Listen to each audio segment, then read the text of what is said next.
उद्धारकर्ता प्रभु यीशु मसीह, आज के दिन के सुंदर समय के लिए जो आपने आशीष के रूप में दिया, मैं आपका धन्यवाद करता हूं प्रभु जी। इस परिवार को, उनके परिवार के एक जन को, खासतौर से कशिश को, उसकी मम्मी पापा को, भाई बहन को, सबको अपनी तमाम उत्तम आशीष देना।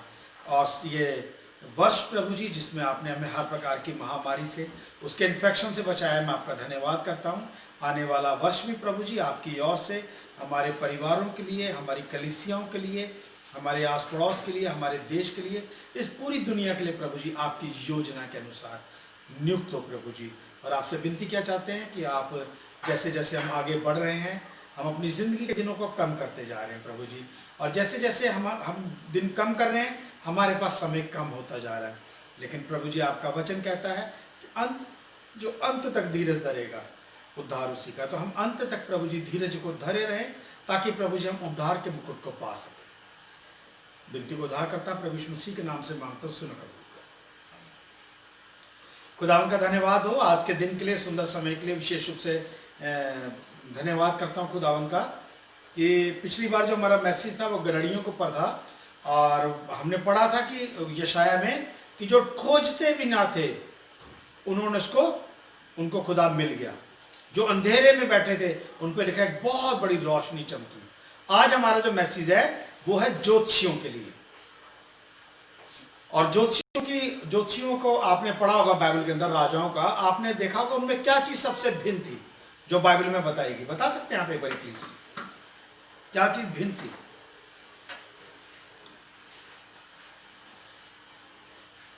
उनके पास मैसेज भेजा गया, किनके पास? गड़हड़ियों के पास। लेकिन ज्योतिषियों के पास मैसेज भेजा नहीं गया, जो बिल्कुल पास में थे, जो बिल्कुल गौशाला के पास में थे, यानी कि बैतलहम के मैदानों में थे, उनके पास तो मैसेज भेजा गया और वो उसी समय आ गए। लेकिन जो हजारों किलोमीटर दूर थे उनके पास मैसेज नहीं भेजा गया। उन्होंने सिर्फ एक तारा देखा, उस तारे के आधार पर, शास्त्रों के आधार पर उन्होंने देखा कि हमारे शास्त्र बताते हैं कि अगर इतनी चमकीली को रोशनी है, कोई तारा चमका है, तो जरूर इस दुनिया में कोई अद्भुत चीज होने वाली है, कोई अद्भुत राजा पैदा हुआ। उन्होंने ये उससे पता लगाया। हम पढ़ेंगे जो मत्ती उसका दूसरा अध्याय उसकी पहली आयत से। ज्योतिषियों का आगमन। हेरोदेस राजा के दिनों में जब यहूदी के बेतलेहम में यीशु का जन्म हुआ, तो पूर्व से कई ज्योतिषी यरूशलेम में आकर पूछने लगे। लिखा है जब हेरोदेस के राजा के दिनों में, यानी कि जब प्रभु यीशु मसीह का जन्म हुआ उस समय कौन राजा था? हेरोदेस राजा। हेरोदेस राजा के जन्म में यहूदिया के बैतलहम में, यानी कि जो यहूदा का गोत्र था उन्हीं के क्षेत्र में यह पाया जाता था, बैतलहम में एक राजा का जन्म हुआ है। यह तारा इस बात को संकेत दे रहा था कि ये जो चमकीला तारा है एक राजा के, महान राजा के पैदा होने, क्योंकि दुनिया में बहुत राजा पैदा होते हैं, लेकिन एक महान, लिखा है यीशु का जन्म इस प्रकार हुआ। पूर्व से कई ज्योतिषी यरूशलेम में आके पूछने लगे। यहां पे कोई गिनती नहीं दे रखी, लेकिन अगर आप फोटोग्राफ्स वगैरह में देखेंगे तो 3 दिखाते हैं राजा। 3 क्यों दिखाते हैं आप बता सकते हैं? क्योंकि यहां पर कोई गिनती नहीं दे रखी, अलग अलग जगहों से आए थे, ऐसे बता नहीं। 3 इसलिए बताते हैं क्योंकि अगर आप इसकी 11वीं आयत पढ़िएगा। उन्होंने उस घर में पहुंचकर उस बालक को उसकी माता मरियम के साथ देखा और मुंह के बल गिर के बालक को प्रणाम किया, और अपना अपना थैला खोलकर उसको सोना और लुबान और गंधरस की भेंट चढ़ाई। सिर्फ 3 भेंटों का यहाँ पर जिक्र है। इन 3 भेंटों को सोच के कि एक राजा सोना लाया होगा, एक गंधरस लाया होगा और एक लोबान लाया होगा, तो 3 होंगे। इसी से वो ये सोचते हैं 3 होंगे, ऐसा कुछ नहीं।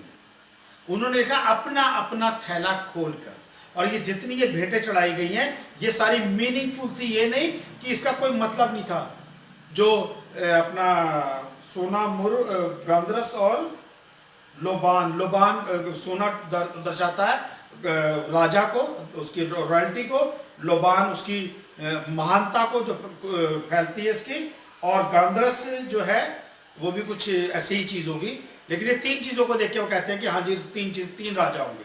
जबकि यहां पर ऊपर हमने पढ़ा लिखा है पूर्व दिशा से कई ज्योतिषी पूर्वी दिशा से लिखे ना, हाँ, पूर्व से कई ज्योतिषी वहां पर आकर पूछने लगे।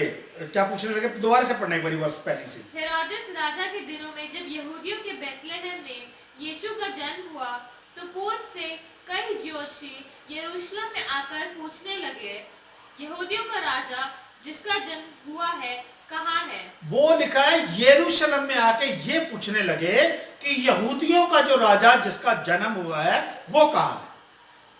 ये बात आके उन्होंने यरूशलेम में पूछी। और आपको पता है कि जब ये पहुंचे, जब मैंने आपसे पिछली बार एक क्वेश्चन किया था कि जब यीशु का जन्म हुआ तो उस समय गौशाला में कौन कौन था? ये कहां पर है ज्योतिषी? चलिए बताते हैं आगे। तो लिखा है वो यरूशलेम में आके पूछने लगे कि यहूदियों का राजा जिसका जन्म हुआ है वो कहाँ है।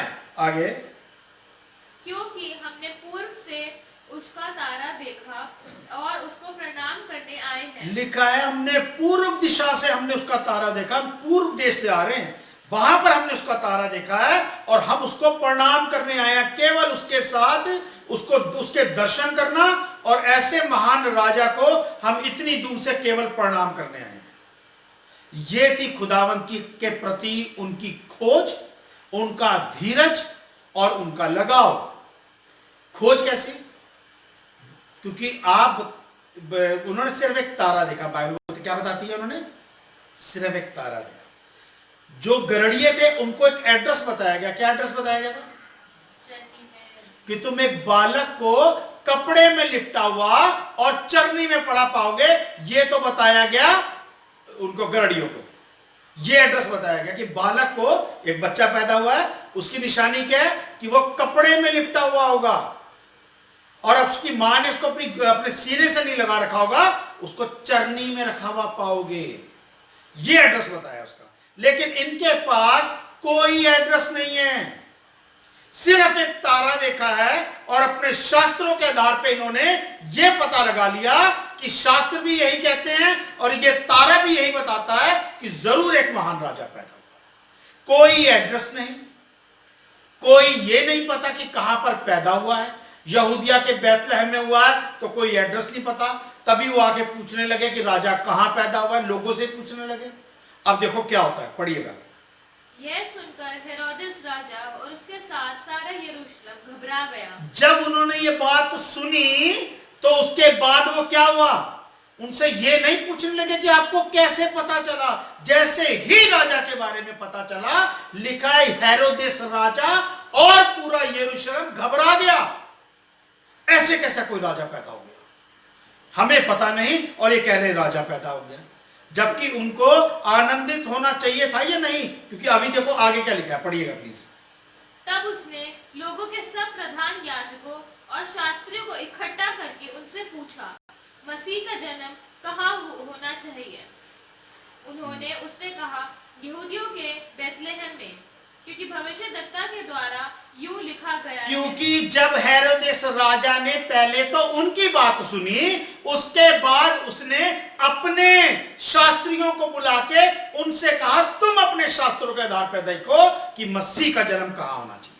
क्योंकि जिस राजा का ये जिक्र कर रहे हैं वो राजा जहां तो पैदा हुआ नहीं, और शास्त्रों के आधार पर ये बता रहे हैं कि एक महान राजा पैदा हुआ है, और वो राजा जो है वो मसीह के बारे में संकेत दे रहा है। तो मसीह के बारे में अगर संकेत दे रहा है तो क्या संकेत दे रहा है? क्योंकि वो ज्योतिषी जो पूरब से आए थे वो मसीह के बारे में कुछ नहीं जानते, लेकिन यहूदी जानते थे, क्योंकि मूसा ने कहा था कि मेरे समान खुदाबंद एक नबी को तुम्हारे पास भेजेगा। और जब उनके ज्योतिषियों ने, जो राजा के थे और जो उस देश के जो बड़े बड़े धर्मशास्त्री थे, उन्होंने जब अपने शास्त्रों को खोलकर बताया तो क्या बताया कि मसीह का जन्म कहां होना चाहिए? पूछा मसीह का जन्म कहां होना चाहिए, क्वेश्चन मार्क है। उन्होंने कहा यहूदिया के बेथलेहम में। उन्होंने कहा ये 101% कंफर्म है कि कहां पर उसका जन्म हुआ है? यहूदिया के बेथलेहम में, क्योंकि भविष्यद्वक्ताओं के द्वारा यूं लिखा गया। क्योंकि यही बात भविष्यद्वक्ताओं ने लिखी है।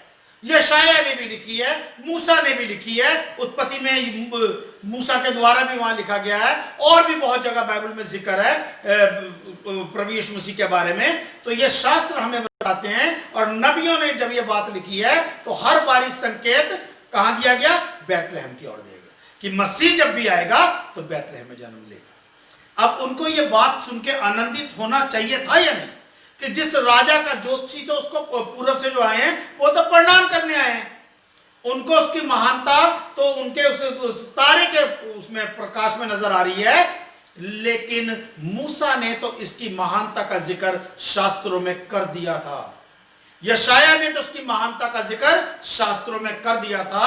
इस सारी महानता को देखते हुए उनको बैतलहम के जो लोग हैं, यरूशलेम के जो लोग हैं, उनको आनंदित होना चाहिए था या नहीं? आनंदित होना चाहिए था नहीं, कि हमारा राजा जिसका हम वेट कर रहे हैं वो पैदा हो गया है और यही हमारे बीच में ही है, क्योंकि ये तारा हमें औरों ने तो बता दिया, हमें नहीं पता चला, लेकिन वो यही है। ये सुनकर उनको आनंदित होना था या नहीं? लेकिन लिखा है पूरा यरूशलेम घबरा गया, क्योंकि वो नहीं चाहते थे कि राजा पैदा हो,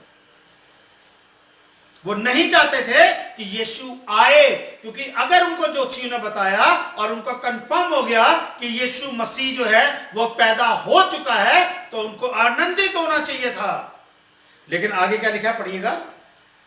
हे बैतलहम, तू जो यहूदा के प्रदेश में है, तू किसी भी रीति से यहूदा के अधिकारियों में सबसे छोटा नहीं, क्योंकि तुझ में से एक अधिपति निकलेगा जो मेरी प्रजा इजराइल की रखवाली करेगा। ये वाली बात शास्त्रों में लिखी हुई थी, भविष्यद्वक्ताओं ने लिखी थी, और यही बात ज्योतिषियों ने, जो वहां के धर्मशास्त्री थे, उन्होंने राजा को बता दिया कि बैतलहम के बारे में लिखा है कि वो जो छोटी सी जगह जरूर है, छोटा सा नगर जरूर है, छोटा सा कस्बा जरूर है, लेकिन उसके लिए लिखा है तो किसी भी तरीके से छोटा नहीं होगा, क्योंकि तुझ में से एक अधिपति निकलेगा जो मेरी प्रजा इस्राएल की रखवाली करेगा। किसकी? मेरी प्रजा इस्राएल की रखवाली करेगा। वो राजा वहां पैदा होगा, क्योंकि कोई भी राजा अगर पैदा होता है वो सिर्फ अपनी रखवाली करता है, अपने बारे में सोचता है, लेकिन ये जो राजा पैदा होगा ये मेरे पूरे इस्राएल के बारे में सोचेगा, उनको बचाने के बारे में सोचेगा। और तभी खुदा बार बार बाइबल में लिखा है कि इस्राएल मेरी आंख की पुतली है, जो इसको छूता है वो मुझे छूता है। पढ़िएगा आगे क्या लिखा है। तब हेरोदेस ने ज्योतिषियों को चुपके से बुलाकर उनसे पूछा कि तारा ठीक किस समय दिखाई दिया था। अब हेरोदेस को जब यह कंफर्म हो गया, अब वो ये देख रहा था कि तारे का जो जिक्र है, जो तारा इनको नजर आया है, वो तारा तो इनको नजर आया, मेरे शास्त्रियों को तो नजर नहीं आया। तो वह उनसे पूछने लगा कि तारा लिखा चुपके से बुलाकर, कि जैसे कोई और ना सुने। यहां पूरा यरूशलेम घबरा गया और राजा उनसे चुपके से पूछ रहा है कि तारा तुम्हें ठीक किस समय नजर आया। आप एक बात देखिएगा, चलो पढ़िएगा, अभी वो समय नहीं आया वो मैसेज देने का। हाँ जी, तारा तुम्हें ठीक किस समय नजर आया? और उसने यह कहकर उन्हें बैतलहम भेजा, जाओ उस बालक के विषय में ठीक ठीक मालूम करो, और जब वह मिल जाए तो मुझे समाचार दो, ताकि मैं भी आकर उसको प्रणाम करूं। अब आपने इस वर्ष के अंदर आपने ये देखा होगा, जब राजा, बाइबल में आगे जिक्र दिया है कि राजा उसको मरवाना चाहता था, तो राजा ने खुद अपने सैनिक या अपने शास्त्री उनके साथ क्यों नहीं भेजे? सोचने वाली बात है ना, क्योंकि बाइबल में लिखा है, अभी आगे हम वर्ष में चलेंगे, लिखा है कि इन्हीं ज्योतिषियों को स्वर्गदूत ने बताया कि तुम दूसरे रास्ते से अपने देश में चले जाओ, क्योंकि वो राजा उसको मरवाना चाहता है। जब राजा उसको मरवाना चाहता था, तो राजा ने इनके साथ अपने सैनिक या अपने शास्त्री क्यों नहीं भेजे कि एक बारी बालक का पता लगा के आ जाओ, फिर उसके बाद उसको मरवाएंगे। लिखा उसने चुपके से उनको बुला के पूछा, तारा ठीक किस समय नजर आया? आपको पता उनको तारा ठीक किस समय नजर आया था? बता सकते हैं? 2 साल पहले प्रभु यीशु मसीह, अब जब वो यहां पर आए हैं, इससे 2 साल पहले उनको तारा नजर आया था। 2 साल हो गए बिना एड्रेस के राजा को ढूंढते बने। कोई राजा का नाम नहीं, कोई गोत्र का नाम नहीं, किसी प्रदेश का नाम नहीं, केवल शास्त्र ये बताते हैं कि ये जो तारा उदय हुआ है ये एक महान राजा का संकेत देता है। उसको देखने के लिए 2 साल की से वो उसको खोज रहे थे। क्यों? ताकि उस महान राजा को हम अपने जीते जी उसके दर्शन कर सके। और ये 3 नहीं आए थे, हो सकता 30 हो और हो सकता 300 हो, क्योंकि बहुत से आए और बहुत से वापस चले भी गए होंगे। जब उन्होंने देखा होगा 2 महीने, 6 महीने, साल, उन्होंने कहा भैया ये तो अंधेरे में काली बिल्ली पकड़ने वाली बात है, ना हमारे पास उसका एड्रेस। मैंने आपको बताया ना कि जो गलड़िए थे उनको तो एड्रेस बताया गया कि तुम बैतलहम में जाओ, एक बालक को कपड़े में लिपटा हुआ और चरनी में पड़ा पाओगे, ये एड्रेस है। ये कोई एड्रेस है ये? लेकिन ये एड्रेस बताया गया और वो पहुंच गए, क्योंकि उस यरूशलेम में कितने बच्चे पैदा हुए होंगे, लेकिन केवल चरनी में एक ही बच्चा पड़ा हुआ था और वो प्रभु यीशु मसीह था। बताया उन्होंने, क्या हमें उन्होंने बताया। कोई स्वर्गदूत छोड़ने नहीं आया, कोई बताने नहीं आया कि वहां से ऐसे ऐसे जाना, ये रास्ता है। इनको तो किसी भी तरीके का सिर्फ एक तारे का हिंट मिला है कि एक तारा है, वो भी चमकीला, और वो उसकी चमक इस बात को दर्शाती है कि इस दुनिया में जरूर कोई एक महान प्रतापी राजा पैदा हुआ है, और ये केवल उसके दर्शन करना चाहते थे। आप इनका लगन देखिए, इनके प्रति, खुदावन के प्रति इनका लगाव देखिए, और सबसे बड़ी क्या चीज देखनी है, इनका धीरज देखो। 2 साल तक, 2 साल में कितने मौसम आते हैं, सर्दी, गर्मी, बरसात, और जब ये अपने वहां से चले होंगे, रेगिस्तान भी आया होगा, नदी नाले भी आए होंगे, पर्वत भी आए होंगे, हर तरीके की चीज इन्होंने इन 2 सालों के अंदर देखी। लेकिन खुदावन के प्रति जो खोज थी इनकी, जो लगाव था, उसके अंदर कमी नहीं है।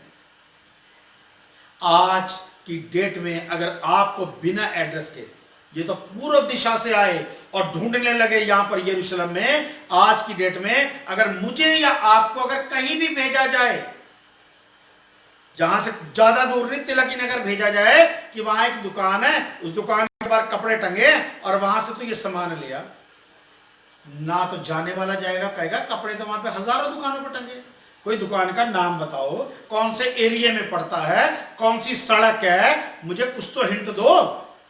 इनके पास भी कोई हिंट नहीं था, लेकिन लगन थी प्रभु यीशु मसीह को देखने की। खुदावन के प्रति इनका लगाव इस बात को दर्शाता है कि यही लगाव मेरे और आपके अंदर होना चाहिए। इनके पास तो कोई निशान नहीं था, सिर्फ क्या संकेत था, ज्योति, और हमारे पास ज्योति संकेत है, उसके बावजूद भी हम खुदा को नहीं ढूंढते। हमारे पास प्रभु यीशु मसीह भी है, देह के रूप में देह लेके आ चुका है, हम तब भी नहीं ढूंढते उसको। हम यही सोचते हैं हमें कोई कुछ ढूंढ के दे दे, हमें कोई कुछ बता दे, जबकि ये खुद खुदावन को ढूंढ रहे थे। पढ़िएगा। वे राजा की बात सुनकर चले गए, और जो तारा उन्होंने पूर्व में देखा था वह उनके आगे आगे चला, और जहां बालक था उस जगह के ऊपर पहुंचकर ठहर गया। अब आप ये देखिएगा, जब ये तारा उनके साथ साथ था, तो तारा जाकर यरूशलेम में राजा के यहां पे कैसे पहुंच गया?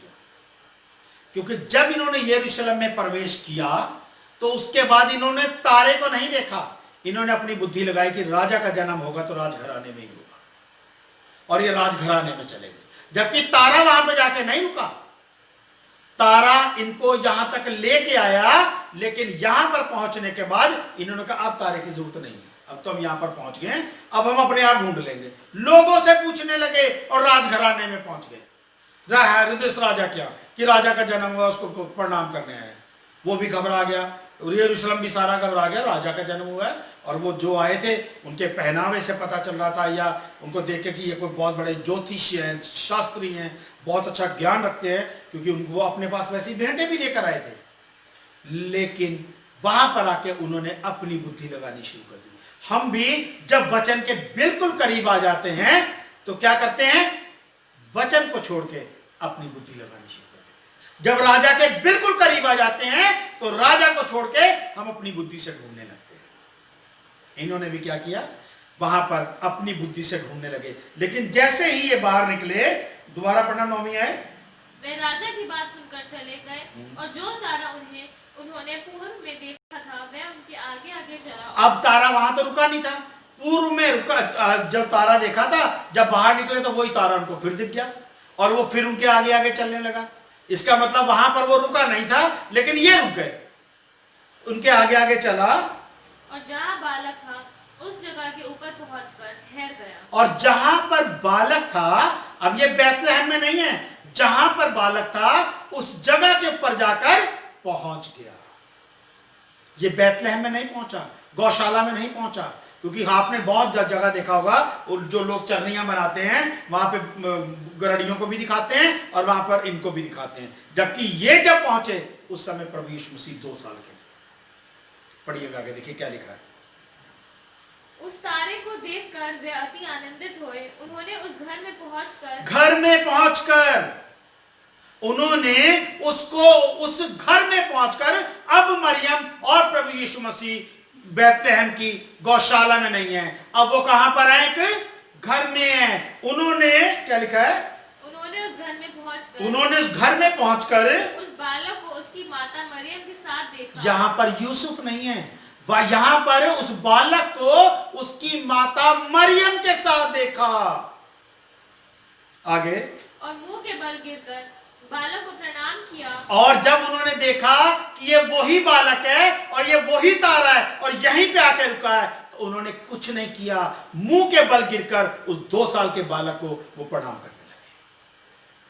आगे क्या हुआ? और अपना अपना थैला खोलकर उसको सोना और लुबान और गंधरस की भेंट चढ़ाई। और अपना अपना थैला खोलकर उसको सोना, लोबान और गंधरस की भेंटें चढ़ाई। भेंटे लिखा है, सबने दिया हुआ सोना, सब लाए होंगे सोना, सब लाए होंगे गंधरस, सब लाए होंगे लोबान, और भी बेशकीमती चीजें लाए होंगे। लेकिन इन 3 चीजों का जिक्र इसलिए है क्योंकि 3 चीजें प्रभु यीशु मसीह के पूरे जीवन को दर्शाती हैं, उसकी बादशाहत को दर्शाती हैं, उसके जीवन की महिमा को दर्शाती हैं, उसकी मृत्यु को दर्शाती हैं। ठीक है, आगे।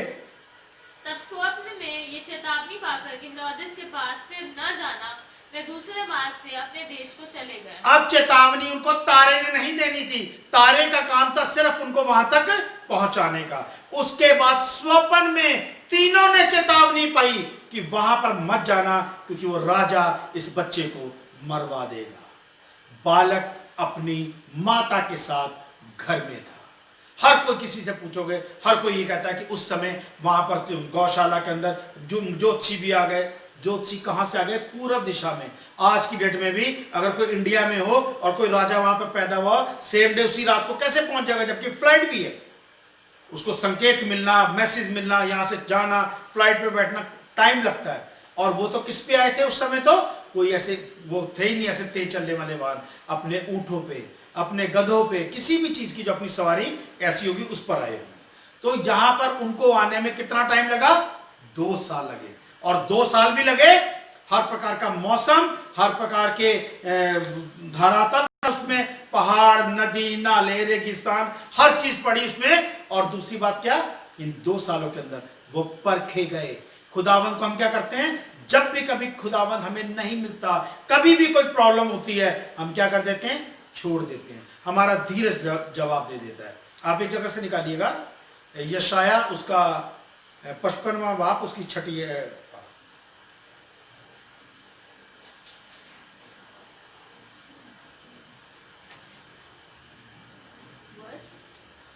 वर्स 6।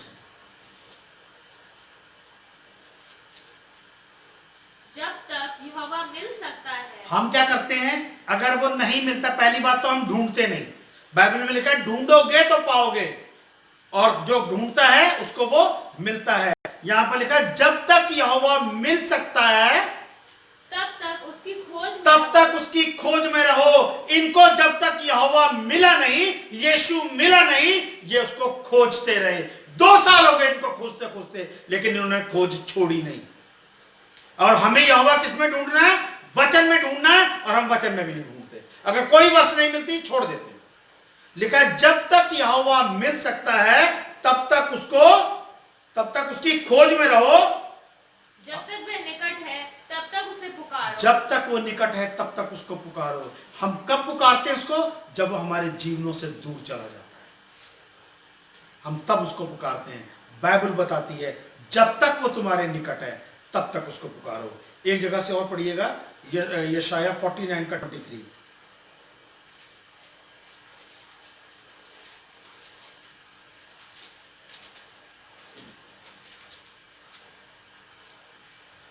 राजा तेरे बच्चों के निज सेवक और उनकी रानियां दूध पिला पिलाने के लिए तेरी दाइयां नहीं होंगी। नहीं, उसका 49 का 23 पढ़ रहे हैं ना? हाँ जी, पढ़िए। राजा तेरे बच्चों के निज सेवक और उनकी रानियां दूध पिलाने के लिए तेरी दाइयां होंगी। वे अपनी नाक भूमि पर रगड़कर तुझे दंडवत करेंगे। जब आप खुदावंत की ओर आओगे ना, लिखा राजा तुम्हारे सेवक होंगे और उनकी रानियां तुम्हारे बच्चों की दाइयां होंगी। आगे और उनके लिखा वो तुम्हारे सामने नाक रगड़कर दंडवत करेंगे और तेरे पाँवों की धूल चाटेंगे। और तेरे पाँव की धूल चाटेंगे जब आप खुदावंत की और उसकी खोज में लगोगे। आगे, तब तू ये जान लेगी कि मैं ही यहोवा हूँ। मेरी बाट जोने वाला कभी लज्जित ना होगा। मेरी बाट जोने वाला कभी लज्जित ना होगा। ये खुदावंत की बाट जो रहे थे 2 साल से। इनके बीच मैं कह रहा हूं, कई ज्योतिषी लिखा है 3 होता तो 3 की गिनती लिख दी जाती, लेकिन संख्या में ज्यादा थे। कई जने 1 महीने बाद वापस चले गए, 2 महीने बाद वापस चले गए, 6 महीने बाद वापस चले गए, साल बाद वापस चले गए, लेकिन इन्होंने प्रण कर लिया था जब तक हमें खुदा नहीं मिलेगा हम उसको छोड़ेंगे। हम उसको मिलके उसको दंडवत करके अपने जीवन को सफल जरूर कराएंगे। ये थी उनकी खुदावंत के प्रति प्रेम और उसकी लगन। और तभी लिखा है ये लज्जित नहीं हुए, इन्होंने खुदा को पा लिया। एक जगह से और निकालिएगा please.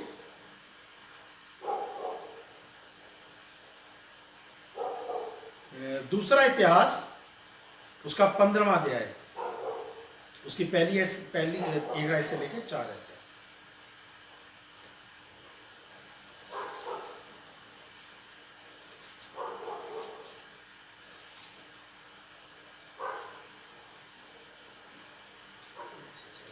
Page number 537।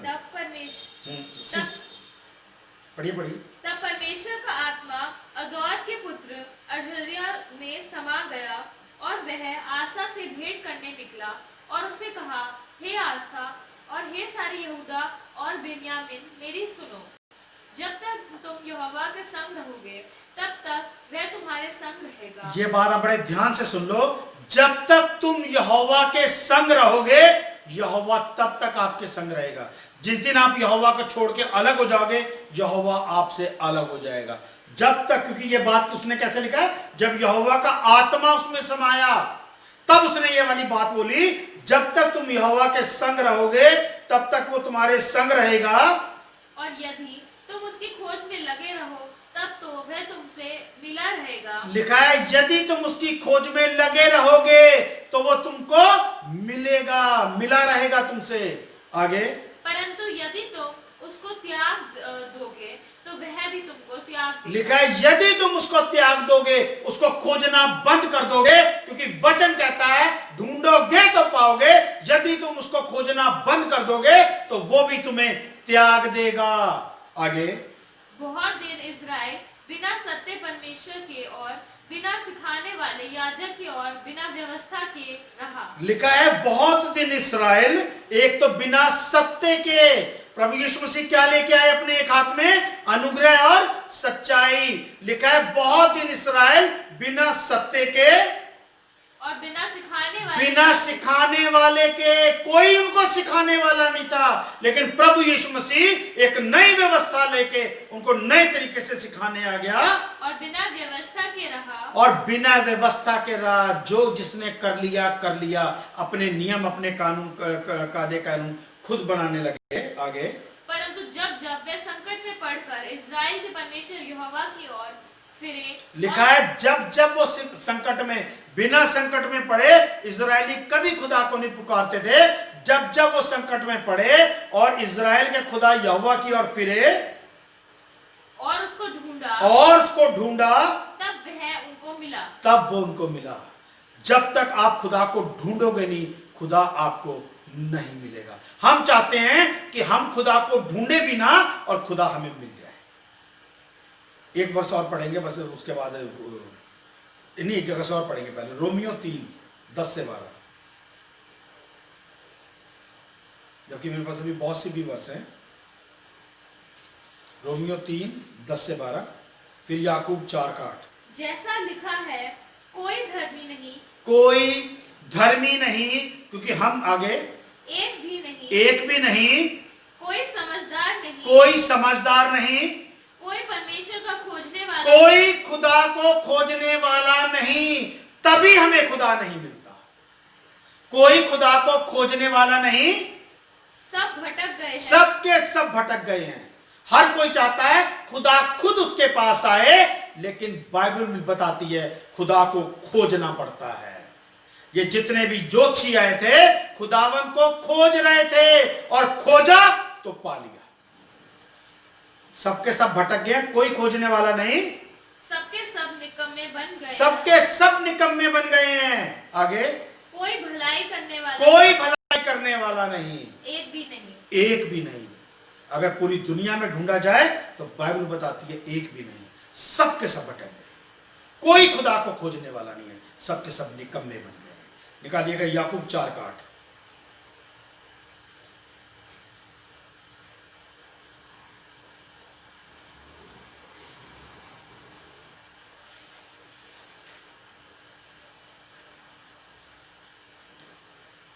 Yakub 4:8 last में बोली।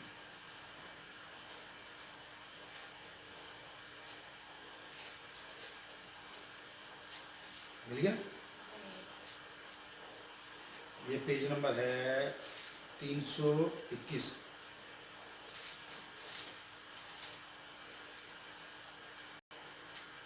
चार का 8।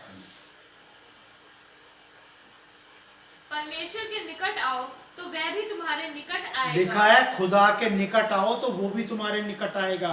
खुदा से दूर चले जाओगे तो खुदा आपसे दूर चला जाएगा। आपने बाइबल में एक वर्ष पढ़ी होगी, एक जगह लिखा है कि जिसके पास है उसको दिया जाएगा और जिसके पास नहीं है, जो उसके पास है वो भी उससे ले लिया जाएगा।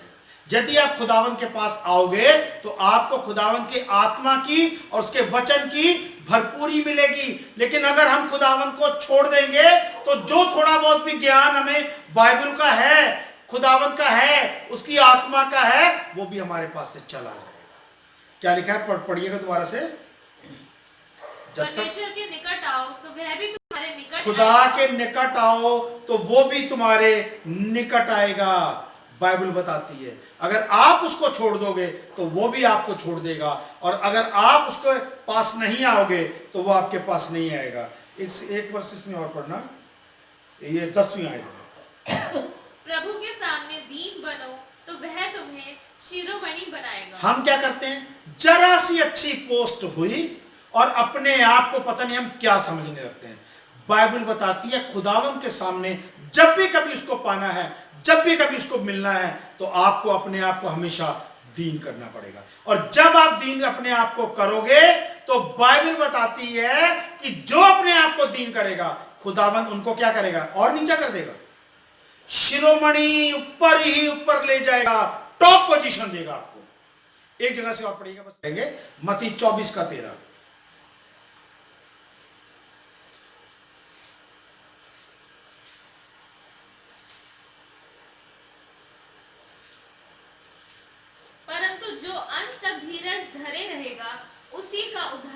जो अंत तक धीरज धरे रहेगा।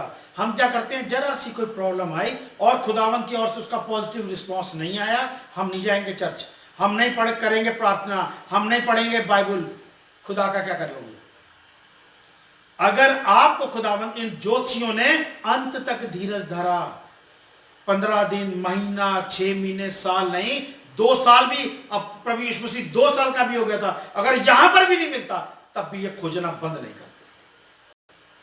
अंत तक धीरज धरा और इन्होंने प्रभु यीशु मसीह को पा लिया।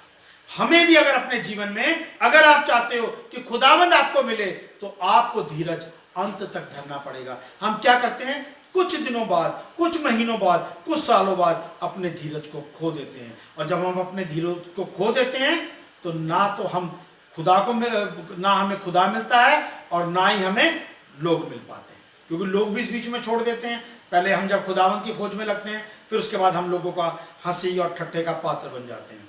अगर आप चाहते हो कि आपका उद्धार हो तो बाइबल में लिखा है जो अंत तक धीरज धरेगा उद्धार उसका होगा। और अंत तक धीरज बाइबल में किसने धरा? प्रभु यीशु मसीह के चेलों ने। लिखा है ना, पहले वो भटक गए थे, लेकिन उसके बाद उन्होंने क्या किया, अंत तक धीरज में धैर्य बने रहे। जब खुदावन ने कहा मेरा आत्मा तुम्हें सिखाएगा, उस आत्मा के सिखाने के बाद अंत तक धीरज धरते चले गए। नबियों ने अंत तक धीरज धरा और खुदावन ने, या अय्यूब ने अंत तक धीरज धरा और खुदावन ने उसका जितना भी कुछ किया था सब कुछ डबल उसको वापस दे दिया। खुदावन आप सबको बहुत बहुत बहुत आशीष दे। सबको जय मसीह।